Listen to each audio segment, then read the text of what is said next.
Hey everybody, this is Craig, and I want to kind of touch base on what's going on in Kentucky with that county clerk, Miss Kim Davis. Those of you may or may not be aware, Miss Davis was recently arrested by the orders of a federal judge, being in contempt of court for refusing to issue marriage licenses to same-sex couples in the county she's a clerk on. I forgot what county it was off the top of my head, but there's been some debate whether or not that arrest was even legally valid. Now, before I go any further, just for the record, I do support gay marriage, and I also support freedom of religious expression. So, what I'm about to say may sound kind of confusing. I'm going to try my best to kind of cover all the bases here. So, if it sounds confusing, please bear with me here. I don't think she violated any law, and here's why. All right. Now, but Craig, the Supreme Court says that the same-sex marriage is legal. Well, on what constitutional grounds? On what federal grounds? As far as I'm aware, marriage, there's no federal legal definition of what marriage is. The federal government's always deemed that a creature of the state level. They always let the states determine that. So, if we're gonna go by that, did Miss Davis technically violate a law? No. All right, Kentucky state law, and I believe it's in their constitution, states that marriage is between a man and a woman. Now, I don't know if they had that. If they voted on same-sex marriage in Kentucky, as far as I know, they didn't. But I could, if I'm wrong, please correct me. You got some individuals that kind of celebrating the fact that, she violated people's rights. She needed to be in jail. She defied a judge. She needs to be in jail. But if we're going to use that logic, I like to know why the president's not in jail. I like to know why Hillary Clinton's not in jail. Why Bush and Cheney are not in jail. Why isn't Eric Holder in jail? Why isn't most members of Congress in jail? Now, I could go on and on and on. Each one of those individuals not only violated a judge's orders, but violated the law. All right? And just for the record, most of those judges' orders were actually based on the Constitution. The NSA thing, all right? Fourth Amendment clearly states, you want to search somebody, you need a warrant. All right? Fast and Furious was a violation of the Second Amendment. All right? They tried to use that to take away the Second Amendment. But I'm digressing. The reason why judges will go after a county clerk and not somebody at the federal level, well, is basically, in a nutshell, that those aforementioned individuals that I talked about, who were federal officials, had the full backing, blessing, and protection of the federal government. In other words, they are too big to jail. All right, they're the ones with the real power. They're the ones that, and I'll give you a quick example. Under President Andrew Jackson, when the Indian Removal Act was passed, there was a court challenge on that, went all the way up to the Supreme Court, and the court ruled that, and I forgot what they based it on, but in a nutshell, it was like, man, you can't remove people from their fucking land, all right, just because you want it. There's no fucking way. And Andrew Jackson, shortly after that ruling, pretty much said, Alex, you enforce it. He knew the courts couldn't enforce it because, he had the army, all right? He had the full backing, blessing, and protection of the federal government. And this county clerk does not, all right? In a nutshell, ladies and gentlemen, the gay marriage ruling, in my opinion, even though it's not a law, I do support it, but it's not a law, is nothing more than a red herring for the federal government to enforce its will on the state and local governments. That is it, all right? Otherwise, there would be some type of federal law written by actual legislators to define marriage. All right? The gay marriage, it's a red herring. That's all that is.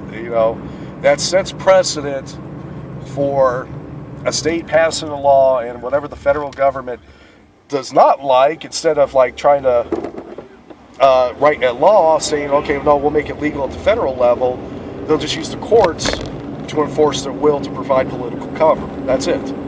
All right? Now, saying that, I don't know where it's going. I don't know how far this is going to go with Miss Kim Davis. Now, I'm not a Christian. I do admire her convictions. I think she went about it the wrong way, though. There was plenty of options she could have done if she didn't want to put her actual name on there, on the certificate. She could have delegated it to a deputy clerk. As far as I know, she can do that.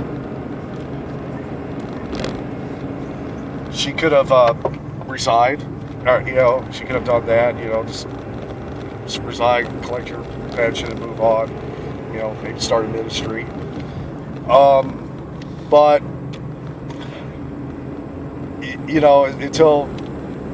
until that time, until, forgive me, I'm kind of watching the road here. She could have done any of that, to avoid any legal things. I think she's doing this to kind of prove a point herself that her constitutional rights are being violated in order to safeguard somebody else's constitutional rights. And I don't think we as a country, I don't think we need to be taking away one individual's rights, in order for another to have. I think, the rights are rights regardless, all right? Now, saying that, I've noticed that the federal government is like, it's kind of directed to Christians, mostly. Oh, you have to do the wedding thing for a gay couple, or if you're a church, if you want to keep your 501c, you have to perform a wedding service for a gay couple. Now, some churches may do it, some aren't, but I like to know, this is, I'm not aware of this happening as of yet, but what if like another religion, let's say Islam, with two gay Muslim guys want to get married at a mosque, and the imam's like, fuck no, man, it's against our religion for gay people to be married. Is the full power and wrath of the federal government going to come down on that mosque? And I honestly don't think it is. Now, I could be wrong, but there seems to be an attack on Christianity in this country for whatever reason. I don't know, because I'm not a Christian, so I can't speak on that. But we can't have these judges, whether we agree with their rulings or not, creating laws out of their ass. All right, that's why we have a legislator. But a legislative body, that's what they're there for. They're there to write laws, and they need to start doing their job. All right, instead of like taking bribes from these transnational corporations or being involved in pedophile rings, and in all honesty, I think that's the reason why the federal government does not want to fucking go on record on this, because let's just say you got some congressman says, well, I firmly believe that marriage is between a man and a woman, and it comes out later he's gay. All right, I think that's why they don't want to do it. They don't want to come on record that that many of them are probably gay themselves, and some of them are probably pedophiles. I know I'm not saying gays are pedophiles. All right, let's just get that out of the way.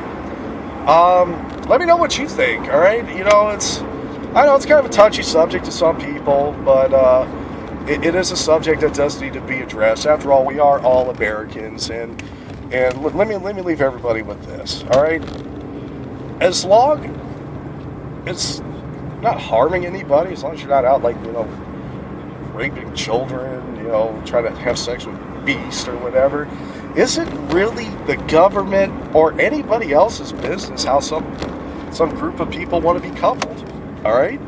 Now, the polygamy thing's probably going to be coming up pretty soon, and already, the same people that were all raw for gay marriage are going around saying that pedophilia is a sin against humanity. Well, let me break it down to you. Not pedophilia, polygamy. I'm sorry. Polygamy was the first form of marriage. All right, yeah, that existed long before, one man and one woman. Hell, even before, one guy, one girl, one girl. All right, it was one dude and a Harlem of women. That's That was the original marriage. So, you know, you can't be hating on them for that. So we'll have to wait and see. I am Cragen. This is Uncontrolled Opposition, and thank you for watching. Please remember to stay safe, stay vigilant, and stay informed. Peace, America.